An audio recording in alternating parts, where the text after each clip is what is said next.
కథని క్యారెక్టర్స్తో కాకుండా మాటలతో చెప్తే ఎలా ఉంటుందని ఊహించి రాసిన కథే ఈ సినిమా. బహుశా ఇది బోర్ కొట్టొచ్చు, కానీ మాటలతో కథని కళ్ళకు కనిపించేలా చేద్దామన్నదే ఈ చిన్న ప్రయత్నం. దినేష్ రోజుట్లాగే ఆఫీస్కి వెళ్తాడు. వెళ్ళి తన క్యాబిన్లో కూర్చొని మేనేజర్ని కలుద్దామని లేచి మేనేజర్ రూమ్కి వెళ్ళి చూస్తాడు. వెళ్ళి చూసేసరికి ఆఫీస్లో మేనేజర్ రాలా ఆ రోజు. టీమ్మేట్స్ని అడుగుతాడు, ఈరోజు సార్ రాలేదా అని. లేదు రాలేదా అని చెప్తాడు. ఆఫ్టర్నూన్ లంచ్ బ్రేక్లో కాల్ చేస్తాడు. కాల్ లిఫ్ట్ చేయరు. అలానే మెసేజ్ పెట్టిన సింగిల్ టిక్కే వస్తుంది. ఆ తర్వాత కొన్ని రోజుల దాకా ఆఫీస్కి మేనేజర్ రారు. ఆ తర్వాత తెలిసింది ఏంటంటే ఆ మేనేజర్ చనిపోయారని న్యూస్. అది తెలుసుకున్న దినేష్ చాలా బాధకి గురై కళ్ళ నుంచి నీళ్ళు రావు, కానీ కళ్ళల్లో ఏడుపు కనిపిస్తుంది. ఎలాగైనా అడ్రస్ కనుక్కొని ఇంటికి వెళ్ళాలని నిర్ణయించుకొని బయలుదేరతాడు. అడ్రస్ తెలుసుకున్న దినేష్ మేనేజర్ ఇంటికి వెళ్తాడు. ఇంటికి వెళ్ళేసరికి ఇంట్లో వాళ్ళ పిల్లలు ఉంటారు. ఆ పిల్లలతో మాట్లాడుతూ ఉండగా ఒక పిల్లవాడు లేచి మేనేజర్ రూమ్కి వెళ్ళి ఒక బుక్ తీసుకొని వచ్చి దినేష్కి ఇస్తాడు. మా నాన్నగారు నా కోసం ఒకరు ఖచ్చితంగా ఆఫీస్ నుంచి వస్తారు. వాళ్ళని పేరు, ఎందుకు వచ్చారు, ఏంటి ఇలా ఏమీ అడగకుండా నా రూమ్లో అక్కడ నా డైరీ ఉంటుంది, అది వాళ్ళకి ఇచ్చేయండి అని చెప్పాడు. దినేష్ అలా మాట్లాడేసి వాళ్ళ పిల్లలతో ఆ డైరీ తీసుకొని ఇంటికి వెళ్తాడు. ఇంటికి వెళ్ళేసరికి రాత్రి అయింది. ఆ రోజు రాత్రి ఆ డైరీ తీసుకొని చదువుతాడు. డైరీ చదువుదామని ఓపెన్ చేసిన దినేష్కి మొదటి పేజీలో ఇలా కనిపిస్తుంది. ఎందుకు మనుషులు ఒక మనిషి బ్రతికున్నప్పుడు మాట్లాడరు? మర్యాద ఎవరు? చనిపోయిన మనిషి గురించి వీళ్ళు బ్రతికినంతకాలం తలుచుకుంటారు, మాట్లాడతారు. మనిషి బ్రతుకున్నప్పుడు ఒకడు ఇంకొకరిని ఇబ్బందులు, బాధలు పెట్టకుండా ఉంటే ఈ చనిపోయిన మనిషి ఇంకో 10 సంవత్సరాలు, 5 సంవత్సరాలు ఎక్కువ బతుకుతాడుగా అని రాసి ఉంది. చిన్నప్పుడు చదువుకునేటప్పుడు తల్లిదండ్రుల కోసం, ఆ తర్వాత ఉద్యోగం కోసం, ఆ తర్వాత ప్రేమించిన అమ్మాయిని పెళ్లి చేసుకోవడం కోసం, పెళ్లి చేసుకున్న తర్వాత బరువు, బాధ్యతలు తగ్గుతాయి అనుకున్నా. కానీ చిన్నప్పటి నుంచి పెళ్లి దాకా ఎంత కష్టపడ్డానో అంతకంత పెరిగాయి.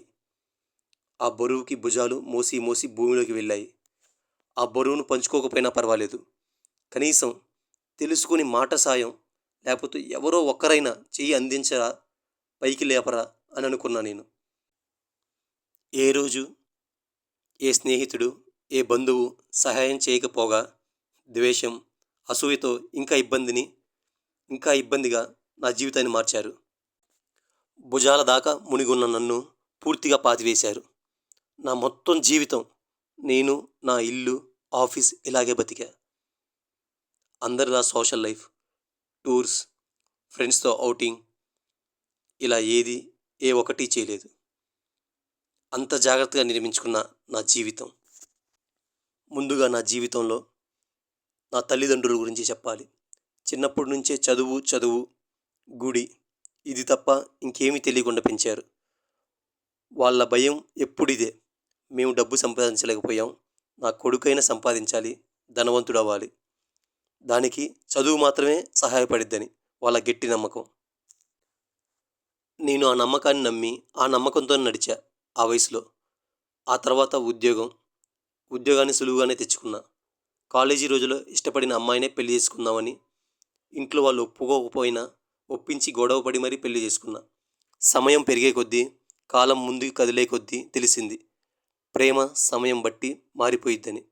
ప్రేమించినప్పుడు మొదటి రోజున్న ఆ ప్రేమ ప్రతిరోజు అలానే ఉంటుందని అనుకున్నా, కానీ అది నిజం కాదు. ప్రేమ కూడా మారిపోతుంది అని తెలిసాక ఆ బాధ, ఆ రోజు కూర్చొని ఒక్కడినే మొహం తడిచేలా ఏడ్చా. ఆ రోజు అలా ఏడుస్తూ నాలో నేను ఇలా మాట్లాడుతూ అరుస్తూ ఉన్నా. ఎందుకు జీవితంలో ఒక్కటి అనుకున్నది అనుకున్నట్టు అవ్వదు. ఒకవేళ అనుకున్నట్టు జరిగినా దాని ఆనందం కేవలం కొన్ని రోజులు మాత్రమే. ఆ తర్వాత మళ్ళీ మొదటికే. ఎందుకిలా? జీవితంలో ఇదంతా ఇలా ఉండగా అతి దారుణమైన పార్ట్, సాఫ్ట్వేర్ కంపెనీలో సాఫ్ట్వేర్ జాబ్. ఇది ఏ రోజు కలలో కూడా అనుకోలే. చదువుకున్న వాళ్ళే కదా మన చుట్టూ ఉండేది, మనం పనిచేసేది కూడా చదువుకున్న వాళ్ళతోనే. కాబట్టి జీవితం అంతా హ్యాపీగా పనిచేస్తూ, హ్యాపీగా మాట్లాడుతూ, ఆఫీస్కి వస్తూ, ఇంటికి పోతూ ఉండొచ్చని అనుకున్నా. తర్వాతే తెలిసింది, అందరూ చదువైతే చదువుకున్నారు, కానీ సంస్కారం, మర్యాద లేదా మాట్లాడే పద్ధతి, ప్రవర్తించే విధానం ఇలా ఏవీ వీళ్ళల్లో లేవని. బహుశా వాళ్ళకి సంస్కారం, మర్యాద, మాట్లాడే పద్ధతి, ప్రవర్తించే విధానం ఇవన్నీ రావాలన్నా, అర్థం చేసుకోవాలన్నా, తెలియాలన్నా ఒక జన్మ లేదు 7 జన్మలు పుట్టినా వీళ్ళకి సరిపోదు. తెలీదు, రావు అని అర్థమైంది. ఎప్పుడూ డైలీ ఆఫీస్‌కి వెళ్ళి నా కుర్చీలో నేను కూర్చొని ఒక్కడినే ఆలోచిస్తూ నాలో నేను ఎప్పుడూ ఒకటే అనుకునేవాడిని. ఒక మనిషితో ఇంకో మనిషి మాట్లాడాలంటే ఏమీ అవసరం లేదు గదా! నిజంగా. Just like that. అలా మాట్లాడొచ్చు. ఆలోచించి మాట్లాడాల్సిన అవసరం లేదు. కానీ అప్పుడే అర్థమైంది. ప్రతి మాట మనసు కన్నా మైండ్‌తోనే మాట్లాడాలి. లేదంటే బ్రతకలేము కూడా ఇక్కడ అని. అలా కుర్చీలో కూర్చొని అటు ఇటు చూసేవాడిని. ఎప్పుడూ ఒకటే అనిపిస్తది. ఎటు చూసినా అందరూ అవసరాల మీదే నడుస్తున్నారు. అందరూ అవసరాల మీదే నడుస్తున్నారు. అందులో అమ్మాయి కనిపిస్తే ప్రతి ఒక్కడిది ఇదే భావన. అవకాశం ఎప్పుడు దొరికిద్ది? అవకాశం ఎప్పుడు దొరికిద్ది? అందరూ అసూయ, అహంకారంతో నిండిపోయి ఉన్నారు. కామంతో కటకటలాడుతున్నారు. ఇలా చదువుకున్న వాళ్ళు ఇలా ప్రవర్తిస్తూ ఇలా ఉండగా ఇంక సమాజంలో చదువుకోకుండా బయట ఉండే వాళ్ళ గురించి, వాళ్ళతో వచ్చే ఇబ్బందుల గురించి మీ ఊహకే వదిలేస్తున్నాను. ఈ వర్క్ ప్లేస్ ఇంత బురదని తెలిసినా ఉద్యోగం వదిలి వెళ్ళలేని పరిస్థితి. ఎందుకంటే ఈ బురదలోకి రావడానికి చిన్నప్పుడు మా నాన్న 4 సంవత్సరాల అప్పటి నుంచే వీడు చదవాలి, ఇప్పటి నుంచి చదివితేనే గొప్పవాడవుతాడని స్కూల్లో వెళ్ళి పడేశాడు.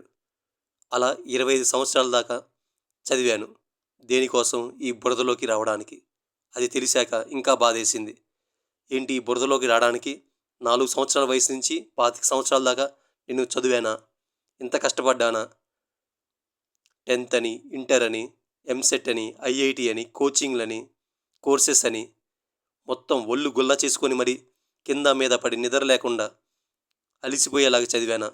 ఏమిటి ఈ బురదలోకి రావడానికి, ఈ బురదలో బ్రతకడానికి వచ్చానా అని తెలిసినప్పుడల్లా కళ్ళకు వచ్చే కన్నీళ్ళు గుండె బరువెక్కి గుండె తడిచేది నా కన్నీళ్లతో. జీవితంలో అన్ని విషయాలు ఇలా చూశాక, తెలుసుకున్నాక అతి బాధాకరమైన విషయం పిల్లలు. పాపం పిల్లలు. నేను చేసిన పాపానికి వీళ్ళిప్పుడు ఈ భూమి మీదకొచ్చారు.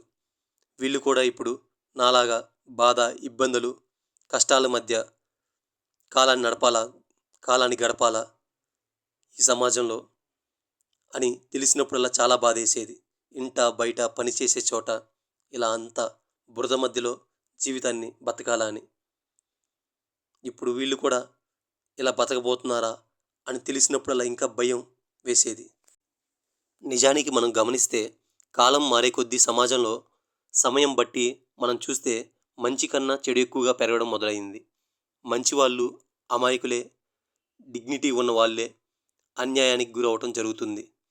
బాధకి, కష్టాలకి వీళ్ళు కేర్ ఆఫ్ అడ్రస్‌గా మిగిలిపోయారిక్కడ. అప్పుడే అనుకున్నా, కనీసం నేను డబ్బులు సంపాదించి కొద్ది కొద్దిగా ఎదుగుతూ వీళ్ళకి ఓ జీవితం ఇస్తే వీళ్ళకి కనీసం నా అంత బురదలో బతకాల్సిన అవసరం రాదేమో. వీళ్ళు బరువు, బాధ, బాధ్యత, భయాలతో నిండకుండా దూరంగా ఉంటారని. కాలం మారే కొద్దీ ఇదంతా అయ్యేలోపే ఈ బురద కాస్త మహాసముద్రంలా సమాజం అంతా నిండిపోయి ఉంది. అన్ని చోట్ల బురదే. ప్రతి చోట బురదే. బురదతో సమాజం నిండిపోయింది. ఇదంతా ఇలా చదువుతున్న దినేష్‌కి ఏమి అర్థం కాలేదు. ఏంటి ఎప్పుడు మాట్లాడుతూ, నవ్వుతూ, నవ్విస్తూ ఉండే మన మేనేజర్ లోపల లోపల ఇన్ని మాటలు అనుకున్నాడా? ఎప్పుడు ఏ రోజు ఎవరితో పంచుకోలేదే ఎందుకని ప్రశ్నించుకున్నాడు. మళ్ళీ చదవడం మొదలుపెట్టాడు దినేష్.